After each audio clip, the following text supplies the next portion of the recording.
Hello guys. तो जहाँ कल हम लोगों ने अपना टॉपिक छोड़ा था, उत्तरवर्ती अफवाह तंत्र के बारे में हम लोग बात कर रहे थे, जिसमें हम लोग सोन नदी को डिस्कस कर रहे थे। तो आज वहीं से हम लोग अपना टॉपिक को स्टार्ट करेंगे। चलिए, सोन नदी। सोन नदी कहाँ से निकलती है? सोन नदी जो है ना, ये मैकाल पर्वत के अमरकंटक पहाड़ी से निकलती है। ये मैकाल पर्वत के अमरकंटक पहाड़ी मध्य प्रदेश से निकलती है। कहाँ से निकलती है? मध्य प्रदेश से। ठीक है। इसकी सहायक नदी क्यूल और मोरहर इसकी सहायक नदियाँ हैं। ये पटना के निकट गंगा नदी पे मिल जाती है। इसका मुहाना कहाँ है? गंगा नदी, यानी पटना के निकट ये गंगा नदी पे मिल जाती है। इसको हिरण्यवाह और सोनभद्र भी बोला जाता है। इस नदी को क्या क्या? तो हिरण्यवाह और सोनभद्र भी बोला जाता है। तो देखा जाए तो जो सोन नदी है ना, मतलब इसमें हमेशा झारखंड की जितनी भी नदियाँ हैं वो सारी क्या हैं? बरसाती है, मौसमी नदी है। मतलब वो वर्षा के जल पर अपना मतलब निर्भर करती है, वर्षा के जल पर ये निर्भर करती है। जबकि सोन नदी का ऐसा नहीं है। सोन नदी पे वर्षा के दिन पे भी तो पानी रहता ही है, लेकिन गर्मी में भी ठीक ठाक पानी रहता है इसमें। तो सोन नदी के अतिरिक्त झारखंड की जितनी भी नदियाँ हैं ना, वो बरसात के पानी पर निर्भर रखती है अपना। ठीक है, चलिए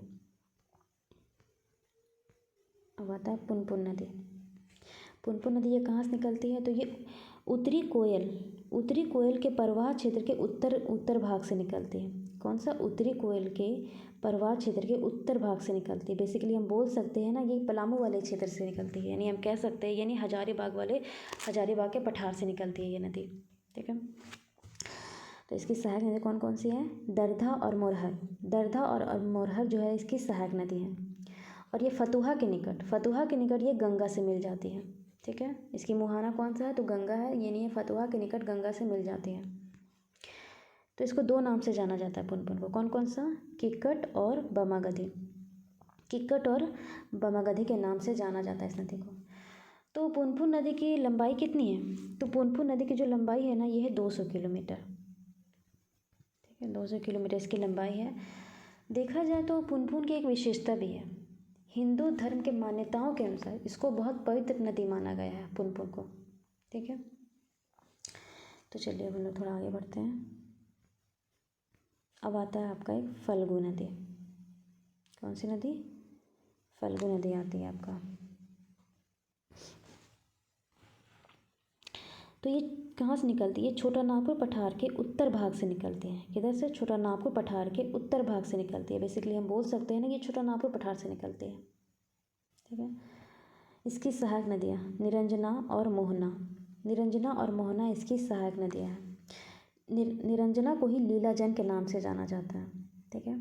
इसका एक उपनाम है अंतः सलीला। क्या नाम है? इसका उपनाम है अंतः सलीला, और गंगा का ताल क्षेत्र इसका मुहाना है।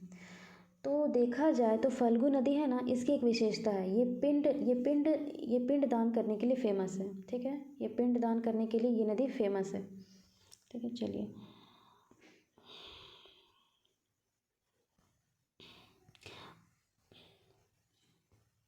और ये जो मोहना से मिलती है ना, ये बोध गया के पास जब जाती है तब ये मोहना यहाँ पर इससे मिल जाती है। ठीक है, मोहना इस पर आकर मिलती है बोध गया के पास। और जैसे कि गया वाले क्षेत्र में इसकी चौड़ाई बहुत ज़्यादा रहती है। पुनपुन नदी के गया वाले क्षेत्र में इसकी जो चौड़ाई रहती है ना, बहुत ज़्यादा रहती है उस जगह। चलिए अब हम आगे बढ़ते हैं थोड़ा। अब आता है आपका सकरी नदी। तो ये उत्तरी छोटा नागपुर पठार से होकर निकलती है। कहाँ से? उत्तरी छोटा नागपुर पठार से होकर निकलती है नदी। इसकी सहायक नदी को देख लेते हैं, जैसे क्यूल और मोरहर इसकी सहायक नदी है। रामायण में इस नदी को क्या कहा गया है? तो रामायण में इस नदी को सुमागधी कहा गया है। देखिए, नाम में हम कंफ्यूज नहीं होंगे। ठीक है।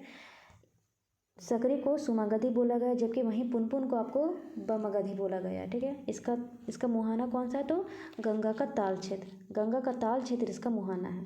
चलिए अब लास्ट आप लोग का आ गया चांचन या पंचानी। तो ये छोटा नागपुर का पठार इसका उद्गम है। कौन सा? छोटा नागपुर का पठार। सकरी इसकी मुहाना है, सकरी नदी इसकी मुहाना है। और इसकी विशेषता क्या है? तो 5 धाराओं से मिलने के कारण इसको पंचाने या पंचानन कहा जाता है। ठीक है। इसका उपनाम तो जान रहे बेसिकली, पंचानन या पंचाने। तो आज हमारा नदी वाला चैप्टर ख़त्म हो गया। ठीक है। देखिए हम लोग थोड़ा सा इसमें मैप में नदियों को देखिए। झारखंड का मैप ना आप लोगों को दिमाग में होना चाहिए, क्योंकि कभी कभी मैप से भी क्वेश्चन पूछ देता है। ठीक है, और मैप हम लोग को याद होना ही चाहिए अच्छे से। ठीक है, चलिए देखिए ये आपका कौन सा नदी है, ये जो आके यहाँ बह रही है, ये पाकुड़ साहबगंज वाला इधर इधर आपका इलाका आ जाता है। तो ये कौन सी नदी आपकी आ रही है, ये आपका हो जाता है गंगा नदी। कौन सी नदी है आपका, गंगा नदी है। ठीक है, और ये कौन सी नदी है आपकी, सोन नदी। और यहाँ पे आपका पटना है, तो ये जगह आपका पटना था। ये आपका बराकर नदी है, सॉरी ये आपका दामोदर नदी है। ठीक है, और यहाँ टोरी जो ये लातेहार वाला एरिया है आपका, ये आपका दामोदर नदी है। और ये आपका बराकर नदी है। ठीक है, बराकर नदी है। और इस जगह से आपका अजय नदी निकलती है, ये वाला आपका अजय नदी है। ठीक है, ये आपका कौन सा नदी है, ये आपका ब्राह्मणी हो जाएगा। ये मयूराक्षी है, ये आपका मयूराक्षी नदी है। ठीक है, अब देखिए ये कौन सा आपका जिला आ जाता है, यहाँ पे कौन सा जिला बताया था हम, तो ये आपका गुमला आ जाएगा। ठीक है, और यहाँ पे रांची का पठार। ये कौन सी नदी निकल रही है, शंख नदी। और ये दक्षिणी कोयल नदी। और इस जगह से दक्षिणी कोयल में एक सहायक नदी मिल रही थी, कौन सी बताया था, कारो नदी। तो ये कारो नदी। और यहाँ पे इन दोनों के संगम को क्या कहा जा रहा था, ब्राह्मणी, जो कि गंगा में जो कि महानदी पे जाकर मिल जा रहे थे। ठीक है, और ये कौन सी नदी है आपकी, स्वर्णरेखा नदी है। और ये आपका कौन सा जिला है, वो पूर्वी सिंहभूम। ठीक है, ये आपका अमानत नदी है, अमानत, ये औरंगा, ये उत्तरी कोयल नदी। इस जगह आपका ये आपका कन्हर नदी है।